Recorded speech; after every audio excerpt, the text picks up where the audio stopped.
Okay, good evening, everyone. Welcome to 3 Minutes of Tehillim. We're up to Perek, Tes Vav, Psalm 15.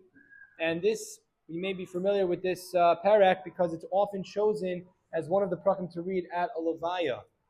And for very obvious reasons.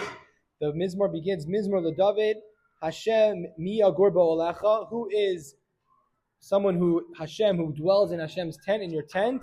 Mi yishkon bahar kachecha, who is the one who dwells in your holy mountain.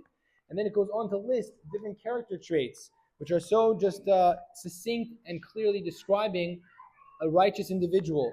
Not a prayer, not talking about enemies as we talked about in the past, but just a description of a holy person. Holich tamim, he walks with honesty and purity. Poel tzedek, does justice. Dover emes bilvavo, speaks truth from his heart. Lo raga alashono, doesn't speak slander. All these different expounding upon these virtues of this person. He nivze be'einav nim'as, where he's basically just, he doesn't want any honor. Esirei Hashem yichabeid, he honors those who are fearful of Hashem. Nishba loharo lo yamir, he doesn't swear falsely.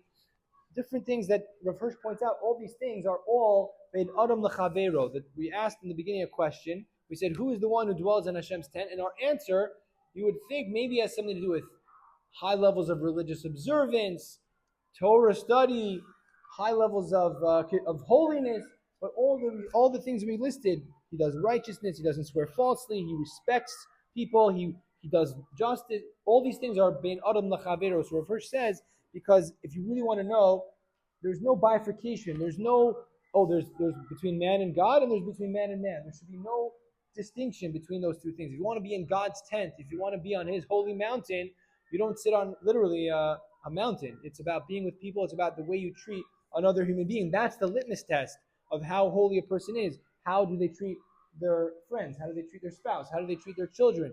You look at a person, and they may not be in any position of leadership or a rabbi or anything like that, but a holy person they are.